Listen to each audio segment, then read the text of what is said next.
नमस्कार विद्यार्थी मित्रांनो, रुपेश एज्युकेशन पॉईंट या आपल्या यूट्यूब चॅनलमध्ये आपल्या सर्वांचे स्वागत आहे. तर मित्रांनो, आपण इयत्ता 12वी मध्ये इतिहास हा विषय पाहत आहोत आणि इतिहास विषयामधील प्रकरण दुसरे त्याचे की नाव आहे युरोपियन वसाहतवाद. हा आपण पाठ पाहत आहोत, युरोपीय वसाहतवाद. आणि या पाठाचा आपला हा दुसरा व्हिडिओ आहे.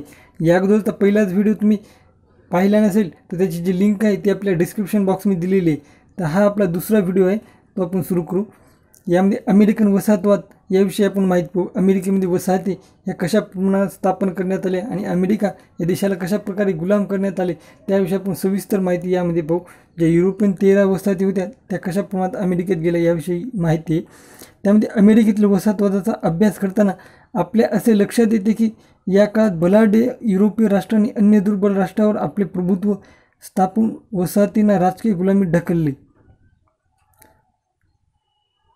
आणि अमेरिका देशामध्ये वसाहती ह्या स्थापन करण्यात आल्या होत्या बलाढ्य युरोपियन राष्ट्रांनी. आणि त्याचनंतर तिथले जे अमेरिकन लोक होते त्यांनी गुलाम बनविले होतं. आणि वसाहतवादी युरोपीय स्थलांतरांनी अमेरिका खंडातील मूळ रहिवाशांना त्यांच्या जमिनी बळकावून प्रसंगी त्यांची कत्तल केली. आणि मेक्सिको, पेरू देशातील स्थानिकांची राज्य नष्ट केली, त्यांच्यावर गुलामगिरी लादली. आणि हे जे युरोपियन होते, या युरोपियन लोकांनी या अमेरिका खंडामधील जे मूळ रहिवासी होते त्यांच्या जमिनी बळकावल्या आणि त्यांची अनेक लोकांची हत्याही केली. आणि तिथल्या ज्या जमिनी होत्या ते यांनी बळकावल्या. तिथले जे राज्य होते छोटे छोटे ते सर्व राज्य यांनी हस्तगत केले होते या युरोपियननी. त्यामध्ये इंग्लंड हा सर्वात समोर होता, ब्रिटिश हे सर्वात समोर होते. त्यामध्ये युरोपीय राष्ट्रामध्ये वसाहती स्थापन करण्याची स्पर्धा सुरू झाल्यावर पोर्तुगाल आणि स्पेन यांनी त्यात पुढाकार घेतला. आणि ही जी स्पर्धा होती युरोपियन राष्ट्राची त्यामध्ये पोर्तुगाल आणि स्पेन यांनाही याच्यामध्ये पुढाकार घेतला होता. आणि पोर्तुगालने अमेरिका खंडातील ब्राझील देश आहे तिथे पोर्तुगाल जो देश आहे त्या पोर्तुगालने ब्राझील आणि स्पेनने मेक्सिको ताब्यात घेतले. म्हणजे बघा, जे मेक्सिको आहे ते स्पेन या देशाने मेक्सिको ताब्यात घेतले, तर जे ब्राझील आहे ते पोर्तुगीज यांनी ताब्यात घेतली होती. आणि तिथे त्यांना सोन्याचे साठे सापडले होते. आणि अमेरिकेच्या भूमीवर ऊस आणि तंबाखू पिकवण्यासाठी स्पॅनिश लोकांनी आफ्रिकेतून गुलाम आणले होते.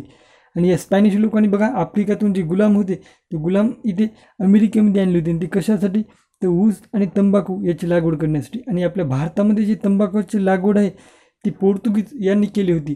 भारतामध्ये तंबाखू हे पीक पोर्तुगीजांनी आणलेलं आहे.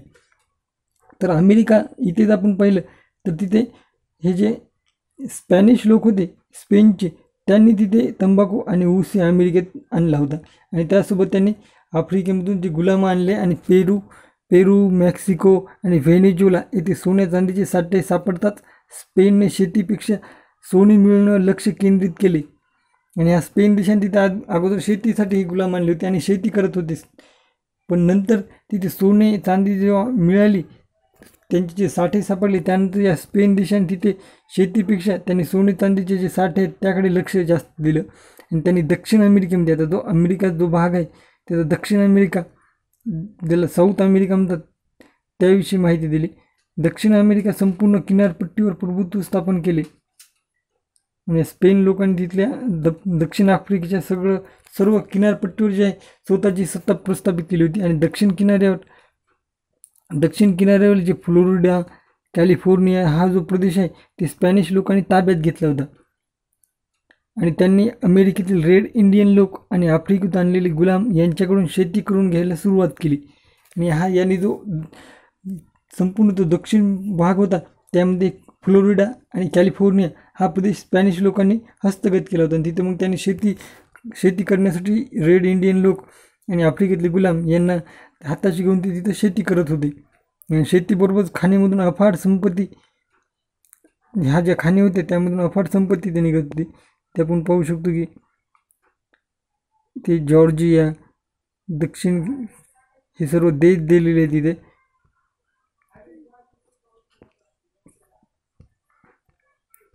आणि त्यानंतर हाती लागली. आता हे स्पेन जो आहे त्यांनी कशा प्रकारे अमेरिकेत प्रगती केली याविषयी दिलेली आहे. त्यामध्ये स्पेनने या भागात आपला कारभार सुरळीत चालण्यासाठी गव्हर्नर नेमले. आता स्पेनचे जे व्यापारी होते तिथे मोठ्या प्रमाणात त्यांनी शेती वगैरे करत होते. नंतर स्पेनचा जो राजा होता त्याने तिथे गव्हर्नर नेमले. कारण की प्रत्यक्ष राजामार्फत तिथे कारभार कशा प्रकारे पाहायला, राजामार्फत हा जो कारभार आहे तिथे व्यवस्थित प्रकारे व्हावा यासाठी राजाने तिथे गव्हर्नर नेमले होते. गव्हर्नर म्हणजे त्या स्पेनने जिंकलेला जो काही प्रदेश असतो त्या प्रदेशावर तो गव्हर्नर राजाच्या वतीने कारभार पाहत असतो. आणि स्पेनचा जो राजा हा या वसाहतीचा सर्वोच्च सत्ताधीश होता. आणि स्पेनचा राजा हा वसंतीचा सर्वोच्च सत्ताधीश होता. म्हणजेच हा गव्हर्नर हा राजा जो होता तो या गव्हर्नरची नियुक्ती करत असे. आणि नंतर राजामार्फत गव्हर्नर तिथला कारभार पाहत असे. आणि काउन्सिल ऑफ द इंडीज या संघटनेद्वारे सत्ता राबवण्यात येऊ लागली. आणि ती त्यानंतर एक काउन्सिल स्थापन करण्यात आली, काउन्सिल ऑफ द इंडीज. आणि ही गव्हर्नर आणि ही संघटना या दोन्ही मार्फत इथे सत्ता ही स्थापन करण्यात आली होती. आणि ही काउन्सिल वसाहतीमधील व्यापारही सांभाळत होती. आणि ही काउन्सिल जी होती ती वसाहतीमधील व्यापारही सांभाळत होती. आणि तिथे हस्तगत केलेला जो प्रदेश होता त्यावर सुद्धा त्यांची जी सत्ता स्थापित होती. आणि या वसाहतीमधून कच्चा माल स्पेनला नेला जाई आणि त्यापासून बनवलेला पक्का माल स्पेनमधून वसाहतींच्या बाजारपेठेत विक्रीसाठी आणला जाई. या प्रदेशातील सोने आणि चांदीच्या व्यापारात राजाला मोठा नफा मिळत असे. सोन्याची भरभराट पाहून इंग्लंड, नंतर हॉलंड म्हणजेच नेदरलँड आणि त्यानंतर फ्रान्स यांनी अमेरिका खंडात आपल्या वसाहती स्थापन करण्यास सुरुवात केली. अगोदर ही स्पॅनिश लोक आले आणि त्यांनी इथे शेती सुरू केली. त्यानंतर त्यांनी इथे सोन्या चांदीच्या खाणी सापडल्या आणि त्या खाणीपासून त्यांनी ते सर्व जो सोन्या चांदी विकून त्यांना मोठ्या प्रमाणात इथे पैसा मिळत होता. आणि स्पेन जो राज्य होते ते मोठ्या प्रमाणामध्ये प्रगती होत होती. हे पाहून युरोपमधले जे देश होते बाकीचे त्यामध्ये इंग्लंड, हॉलंड, फ्रान्स यांनाही या अमेरिकेविषयी एक आस्था निर्माण झाली की अमेरिकामध्ये आपण पण वसाहत स्थापन करायला पाहिजेत असं त्यांच्या लक्षात आले. आणि त्यांनीही नंतर मग अमेरिकेमध्ये वसाहती सुरू केल्या.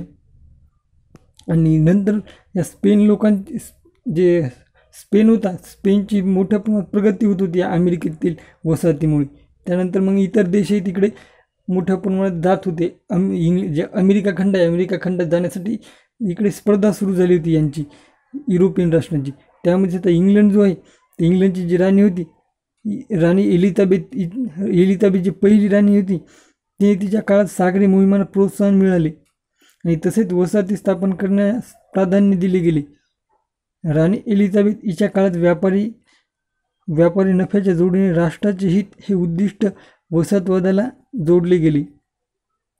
आणि राणी एलिझाबेथ पहिली जी तिच्या काळामध्ये ह्या वसाहतींना प्रोत्साहन मिळायला गेले.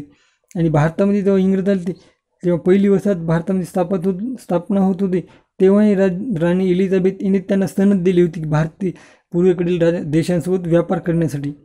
आणि तसेच या व्यापाऱ्यांना सुद्धा अमेरिकामध्ये व्यापार करण्यासाठी सनद त्यांनी दिली होती. आणि त्यानंतर मग 1496 जॉन कॅबट, आता 1496 जॉन कॅबट जो व्यक्ती होता याला इंग्लंडने अमेरिकेच्या भूमीवर वसाहती स्थापन करण्याची परवानगी दिली. 1496 दिली होती बघा. कुणाला दिली होती तर जॉन कॅबट याला दिली होती इंग्लंडने अमेरिका इथे वसाहती स्थापन करण्याची. आणि त्याने वसाहती कुठं स्थापन केली तर अमेरिकेत इंग्लंडचे बस्तान बसविले. त्याला परवानगी दिल्यानंतर त्याने अमेरिकेमध्ये वसाहत त्याने सुरू केली. आणि त्याचनंतर इसवी सन 1607 आता 1607 जेम्स नदी आहे तिथे व्हर्जिनिया हे ठिकाण आहे. पण या जेम्स नदी काठावर ब्रिटिशांनी जेम्स टाऊन ही वसाहत उभारली होती. कारण जेम्स नदी आहे आणि त्या जेम्स नदीवर जेम्स टाऊन हे एक ठिकाण आहे. जेम्स टाऊन हे ब्रिटिशांनी उभारली होती वसाहत. आणि त्या वसाहतीचं पुढे व्हर्जिनिया हे नाव देण्यात आलं त्या वसाहतीला. आणि यालाच व्हर्जिनिया हे नाव नंतर देण्यात आले. आणि पुढील काळात उत्तर अमेरिकेतील पूर्व किनाऱ्याच्या प्रदेशात न्यू इंग्लंडपासून ते कॅरोलिनापर्यंत इंग्रजांच्या वसाहती स्थापन झाले. जे की आपण पाहिले की इथे हे जे कॅरोलिना आहे तिथपर्यंत या इंग्रजांच्या वसाहती स्थापन झाल्या होत्या. या इथेच आपण पाहिले की व्हर्जिनिया इथपासून ते इकडे खाली ह्या इथे आपण पाहू शकतो व्हर्जिनिया आहे. आणि इकडे कॅरोलिना इथपर्यंत हे सगळं सर्व ह्या ब्रिटिशांच्या वसाहती ह्या स्थापन झाल्या होत्या. आणि अमेरिकेतील पूर्व किनारा, जो की पूर्व किनारा होता, त्यावर ह्या सर्व वसाहती स्थापन होत होत्या. आणि त्यानंतर इंग्लंडनं काय केले होते बघा, म्हणजे आता इंग्लंडमधल्या वसाहती ह्या अमेरिकेमध्ये गेल्या आणि त्या व्यापार करू लागल्या. आणि त्यानंतर काही वर्ष उलटले, त्यानंतर इंग्लंडने वसाहतींची म्हणजे वसाहती ज्या होत्या त्या वसाहतींची अधिकच नाकेबंदी करण्याची धोरण आखली. आणि यातूनच जलवाहतुकी संबंधीचा कायदा केला. आणि या कायद्यान्वये मालाची वाहतूक करण्याची मक्तेदारी फक्त इंग्लंडमधील कंपन्यांना मिळाली. म्हणजे या जो इंग्लंड होता, ब्रिटिश पार्लमेंटने काय केले, कायदा आणला. आणि त्या कायद्याअंतर्गत या कंपन्यांवर मोठ्या प्रमाणामध्ये त्यांच्यावर एक नाकेबंदी त्यांची केली. आणि यासाठीच जी मालाची आयात निर्यात जी होती, जे अमेरिका आणि इंग्लंड, त्यामध्ये ती मक्तेदारी फक्त आता या कंपन्या होत्या त्या कंपन्याकडे दिली. त्यामुळे ह्या ज्या वसाहती होत्या त्यांना मोठ्या प्रमाणात नुकसान होत होते. आणि त्यानंतर 1765च्या कायद्यानुसार, आता 1765ला एक कायदा केला ब्रिटिश पार्लमेंटने. आणि या कायद्यानुसार महत्त्वाच्या वस्तूवर स्टॅम्प ड्युटी भरणे इंग्लंडने बंधनकारक केले. या वसाहतीला इंग्लंडने महत्त्वाच्या ज्या वस्तू होत्या त्यावर म्हणजे जे आयात निर्यात शुल्क आहे तो लागू केला. आणि आयात निर्यात शुल्कामुळे साहजिकच वस्तूची जी विक्री आहे ती जास्त प्रमाणात, विक्रीचा जो भाव आहे तो वाढतो, भाववाढ होते त्यामुळे. आणि स्टॅम्प ॲक्टद्वारे लादल्या गेलेल्या करारास आणि इंग्लंडने अमेरिकेतील त्यांच्या वसाहतीवर घातलेल्या इतर निर्बंधांना व्हर्जिनिया जी वसाहत होती त्या व्हर्जिनियामधल्या वसाहतीने मॅसेच्युसेट्स या वसाहतींनी प्रथम विरोध केला. सर्वात पहिल्यांदा कोणत्या वसाहतीने विरोध केला, तर व्हर्जिनिया वसाहतीने विरोध केला होता यासाठी. आणि त्यामध्ये मॅसेच्युसेट्स जी वसाहत होती त्याने प्रथम विरोध केला. आणि हा जो त्यांचा विरोध होता तो स्टॅम्प ड्युटी जो होता त्यासाठी यांनी विरोध केला होता. स्टॅम्प ॲक्ट जो होता की त्याला यांनी विरोध केला होता, कारण की यामुळे भाववाढी वाढणार होती त्या वस्तूंची. आणि त्याचनंतर मॅसेच्युसेट्समधील बोस्टन जे शहर होतं त्या बोस्टन शहरात 5 मार्च 1770 रोजी ब्रिटिश सैनिकांनी गोळीबारात काही लोक ठार झाले. आणि हा जो विरोध होता तो बोस्टन जे बंदर आहे त्या बोस्टन बंदरावर हा विरोध प्रदर्शन होत होते. आणि हा विरोध होत असताना जे ब्रिटिश सैन्य आहे ते ब्रिटिश सैन्याने 5 मार्च 1770 रोजी गोळीबार केला ब्रिटिश सैनिकांनी. आणि त्या गोळीबारामध्ये काही लोक ठार झाले होते. आणि यामुळे बोस्टनमध्ये असंतोष वाढला होता. ही स्टॅम्प ड्युटी होती यासाठी व्हर्जिनियामधल्या एका वसाहतीने याला विरोध केला होता. आणि त्या विरोधासाठी 5 मार्च 1770ला त्यांनी बोस्टनमध्ये विरोध प्रदर्शन सुरू केले. आणि त्याच विरोध प्रदर्शनामध्ये ब्रिटिश जे सैन्य होतं त्यांनी गोळीबार केला. त्या गोळीबारामध्ये अनेक या वसाहतीमधील लोक मृत्युमुखी पडले. आणि त्यामुळे हे बोस्टनमध्ये असंतोष वाढला होता. आणि त्यानंतर 1773मध्ये काय झाले, तर 1773मध्ये सर्व वसाहतींनी स्वातंत्र्याची मागणी केली. अगोदर फक्त व्हर्जिनियामधल्या वसाहतींनी स्वातंत्र्याची मागणी केली होती, पण आता सर्वच वसाहती ह्या स्वातंत्र्याची मागणी करत होत्या. आणि ब्रिटिश संसदेने अमेरिकेतील वसाहती चहा विकण्याची मक्तेदारी ईस्ट इंडिया कंपनीला दिली. आणि पार्लमेंटने काय केली, फक्त ईस्ट इंडिया कंपनीला चहा विकण्याची मक्तेदारी दिली ती. आणि वसाहतीवरील निर्बंध इंग्लंडने रद्द करावेत. आता ह्या वसाहतीवाल्यांच्या मागण्या होत्या की वसाहतीवर जे निर्बंध आहेत ते इंग्लंडने रद्द करावेत, वसाहतीनं त्यांच्या कारभार करण्याची स्वायत्ता द्यावी, अशी मागणी येथील नागरिक करू लागले. म्हणजे वसाहतीमधील व्यक्ती अशी मागणी करू लागले. आणि त्यांच्या ज्या मागण्या होत्या त्या पार्लमेंटने मंजूर कराव्या असं त्यांना वाटत होते, पण इंग्लंडने याला नकार दिला. इंग्लंडचे पार्लमेंट होती आणि इंग्लंडने या सर्व गोष्टीला राजाने नकार दिला. आणि हे नकार देतात वसाहतीने इंग्लंडच्या मालावर बहिष्कार टाकला. आणि या वसाहतीनंतर स्वतःच्या इंग्लंड जो होता त्याच्या मालावर यांनी बहिष्कार टाकला. आणि 1773 साली बोस्टन बंदरात स्थानिक जनतेने निषेध दर्शवण्यासाठी ईस्ट इंडिया कंपनीकडून आलेल्या चहाच्या पेट्या ह्या समुद्रात फेकल्या. ह्या ज्या ईस्ट इंडिया कंपनीकडून चहाच्या ज्या पेट्या येत होत्या, जे की चहा पावडर जे होतं ते या ईस्ट इंडिया कंपनीचं जे होतं ते समुद्रामध्ये त्याच्या पेट्या फेकून देण्यात आल्या. आणि ही घटना कुठे घडते, ते बोस्टन हे जे बंदर आहे अमेरिकेमधल्या तिथे घडत आहे. आणि ह्या पेट्या फेकून दिल्यानंतर या घटनेस बोस्टन टी पार्टी असे म्हटले जाते. कारण बोस्टन या शहरामध्ये ही घटना घडली आणि चहाच्या पेट्या होत्या आणि त्यामुळे टी पार्टी असे याला नाव पडले पुढे. आणि या पार्श्वभूमीवर अमेरिकेतील ब्रिटिश वसाहतींची सभा, आता सर्व ज्या वसाहती होत्या त्या स्वातंत्र्याची मागणी करत होत्या आणि त्याचनंतर त्यांची एक सभा भरली आणि त्यानंतर त्यांनी कॉन्टिनेंटल काँग्रेस ही संघटना स्थापन केली. कॉन्टिनेंटल काँग्रेस हे निर्माण केली आणि 1774 आले की 1774 फिलाडेल्फिया येथे या वसाहतींचे अधिवेशन भरले आणि फिलाडेल्फिया जे आहे तिथे या कॉन्टिनेंटल काँग्रेस जे आहे त्याचे एक अधिवेशन भरले आणि ते अधिवेशन भरल्यानंतर त्यांनी ब्रिटिशमधील मालाच्या आयात व निर्यातीला विरोध केला आणि ब्रिटिश माल वापरू नये असा निर्णय घेतला. आता म्हणजे यांनी सर्व 13 वसाहती एकत्र आल्या, त्यांनी कॉन्टिनेंटल काँग्रेस निर्माण केले आणि त्यानंतर फिलाडेल्फिया तिथे एकत्र त्यांनी मीटिंग घेतली आणि त्या मीटिंगमध्ये त्यांनी सर्वांना सांगितले की आपण ब्रिटिश माल वापरू नये असा निर्णय यांनी घेतला. आणि यातूनच अमेरिकेतील वसाहतींनी वसाहतवादाविरुद्ध लढा पुकारला. अमेरिकेच्या ज्या वसाहती होत्या त्यांनी अमेरिकेमध्ये ज्या ब्रिटिश वसाहती होत्या 13 वसाहती ज्या इंग्रजांच्या, त्यांनी हा लढा इंग्रजांविरुद्ध पुकारला होता. आणि अमेरिकेतील 13 ब्रिटिश वसाहतींनी एकत्र येऊन आपण इंग्लंडच्या सत्तेपासून स्वतंत्र झाल्याची जाहीरही केली त्यांनी. आणि ह्या वसाहती एकत्र येऊन त्यांनी 4 जुलै 1776 रोजी स्वातंत्र्याचा जाहीरनामा हा दस्तावेज संमत करण्यात आला आणि यांनी इंग्लंडपासून स्वातंत्र्य झालं अशी घोषणाही करून टाकली. आणि 4 जुलै 1776 रोजी स्वातंत्र्याचा जो जाहीरनामा होता तो दस्तावेज संमत करण्यात आला या 13 वसाहतींनी. आणि हा दस्तावेज थॉमस जेफरसन जे होते यांनी हा तयार केला होता हा दस्तावेज.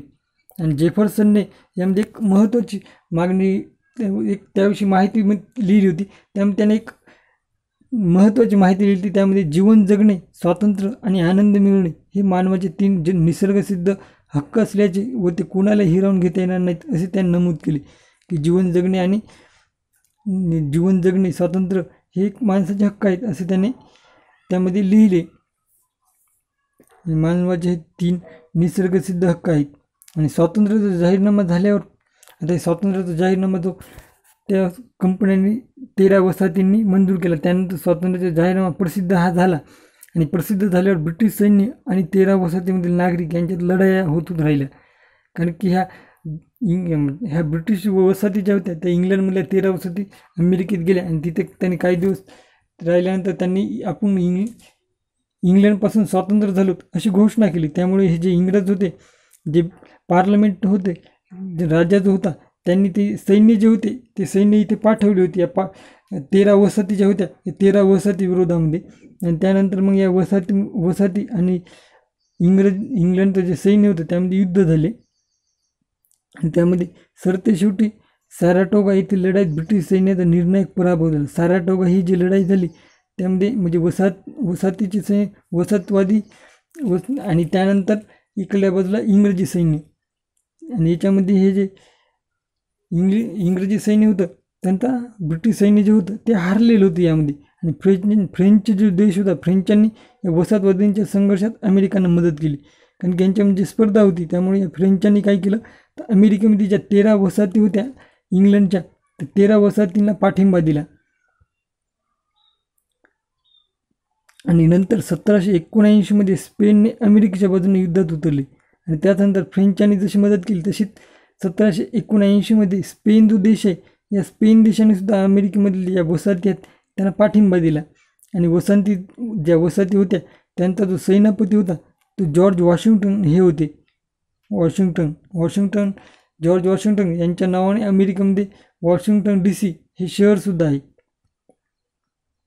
आणि सेनापती जॉर्ज वॉशिंग्टन यांनी इंग्रजांचा पराभव केला आणि यांनी पराभवही केला होता या युद्धामध्ये. आणि इंग्रजांचा जो सेनानी होता त्याचे नाव होते लॉर्ड कॉर्नवॉलिस हा भारतामध्ये सुद्धा आला होता. आणि भारतामध्ये जेव्हा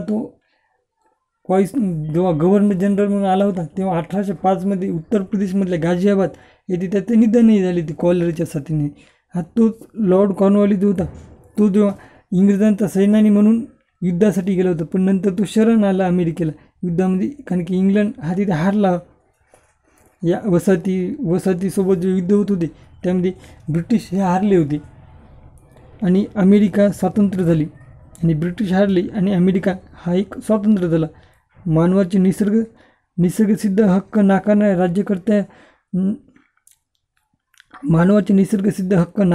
राज्यकर्त्याविरुद्ध लढण्याचा जनतेला हक्क असतो हे अमेरिकेने जगाला दाखवून दिले.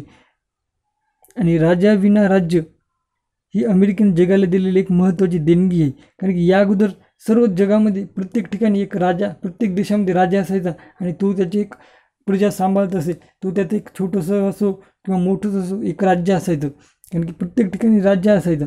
पण अमेरिका इथे पहिल्यांदा लोकशाही व्यवस्था, ही जगात सर्वात पहिल्यांदा लोकशाही व्यवस्था ही अमेरिकेमध्ये निर्माण झाली आणि राजा विना राज्य अशी एक नवीनच देणगी अमेरिकेने ही जगाला दिली. कारण की तिथे पहिल्यांदाच हे इलेक्शन वगैरे तिथे सुरुवात झाली. लोकशाही पद्धतीने तिथे राष्ट्राध्यक्ष निवडण्याची पद्धत तिथे सुरू झाली. आणि अमेरिकेजवळ एक कॅनडा जो प्रदेश होता अमेरिकेजवळचा, तिथे 1763च्या पॅरिस तहानुसार इंग्रजाकडे गेला होता. हा जो कॅनडा होता तो 1763मध्ये जो पॅरिस करार झाला त्या करारानुसार हा इंग्रजांकडे गेला होता. आणि नंतर इंग्रजांनी काय केलं, इथं या कॅनडाला संघराज्याचा दर्जा दिला. आणि इंग्लंडसारखी द्विगुणी संसद, म्हणजे जशी इंग्लंडमध्ये जशी द्विगुणी संसद आहे, जसं आपल्या भारतामध्ये आपण पाहतो की लोकसभा आणि राज्यसभा, तशीच इथं द्विगुणी सभागृह या कॅनडामध्ये स्थापन केलं. आणि इंग्रजांनी कॅनडामध्ये एक राजप्रतिनिधी नेमला. आणि इंग्रजांनी काय केलं, इथे एक राजप्रतिनिधी नेमला, जसे की गव्हर्नर. जसं की आपण भारतामध्ये जसे गव्हर्नर होते तसे इंग्रजांनी इथे गव्हर्नर नेमला, जो की राजा जो आहे इंग्लंडचा त्या राजातर्फे इथे येऊन तो कारभार पाहिल यासाठी. आणि अशा प्रकारे आपण अमेरिका याविषयी मित्रांनो माहिती पाहिली. अमेरिकेवर कशा प्रकारे वसाहती स्थापन झाल्या, 13 वसाहतीने कशा प्रकारे राज्य केलं हे आपण पाहिलं. याच नंतर आपण आता इथे ऑस्ट्रेलिया आणि न्यूझीलंड याविषयी माहिती पाहू. इथे ऑस्ट्रेलिया खंडामध्ये आणि न्यूझीलंड इथे कशा प्रमाणात वसाहती स्थापन झाल्या आणि यांना कशा प्रकारे गुलाम बनवण्यात आलं याविषयी आपण माहिती पाहू. त्यामध्ये 18व्या शतकात ऑस्ट्रेलिया खंडात इंग्लंडमधून हद्दपार केलेल्या गुन्हेगारांची पहिली वसाहत स्थापन झाली. आणि मुख्यतः ऑस्ट्रेलिया जो खंड होता इथे हे इंग्लंडमध्ये ज्या गुन्हेगारांनी गंभीर प्रकारचे गुन्हे केले होते त्यांच्यासाठी हा ऑस्ट्रेलिया खंडाची सोय त्यांनी केली होती. म्हणजे इंग्लंडमध्ये एखाद्या गुन्हेगाराने गंभीर प्रकारचा जो गुन्हा केला तर त्याला शिक्षा म्हणून हे ऑस्ट्रेलियामधल्या जे ऑस्ट्रेलिया खंड आहे तिथे नेऊन त्याला शिक्षा देत असत. जसं की भारतामध्ये जे गुन्हेगार होते त्यांना अंदमान निकोबारला जसे पाठवायचे आणि तिथं जसं सेल्युलर जेल होतं तसं इथे ऑस्ट्रेलियामध्ये एक जेल निर्माण करण्यात आलं होतं. आणि इंग्लंडमधल्या व्यापाऱ्यांना आणि इंग्लंडमध्ये जे गुन्हेगार होते त्या गुन्हेगारांना इथे या ऑस्ट्रेलिया खंडामध्ये शिक्षा दिल्या जात असे. आणि पुढे 19व्या शतकात ऑस्ट्रेलियात इतर स्वातंत्र्य प्रदेशाचे वसाहतीकरण झाले. त्याखेरीज टस्मानिया बेट आणि न्यूझीलंडमध्ये वसाहती स्थापन केल्या गेल्या. आणि 1900मध्ये टस्मानिया बेट ब्रिटिश अंतर्भूत करून स्वयंशासित असे ऑस्ट्रेलियाचे प्रजासत्ताक राज्य स्थापन करण्यात आले. त्यांना इंग्लंडप्रमाणेच आता इंग्लंडमध्ये जसं आहे त्याचप्रमाणे द्विगुणी संसद देण्यात आली. इंग्लंडच्या राजाने ऑस्ट्रेलियातील राजप्रतिनिधी म्हणून गव्हर्नर जनरलची नेमणूक केली आणि ऑस्ट्रेलियात फक्त युरोपीय नागरिकांना स्थलांतरित म्हणून जाण्याची परवानगी दिली. आणि नंतर इथे या ऑस्ट्रेलियामध्ये हे सर्व इंग्लंडमधले गुन्हेगार इथे पाठवले जात असत. आणि नंतर 19व्या शतकामध्ये या ऑस्ट्रेलिया खंडाला एक स्वातंत्र्य बहाल करण्यात आले. नंतर ते इंग्रज होते ब्रिटिश पार्लमेंट त्यांनी तिथे गव्हर्नरची नियुक्ती केली.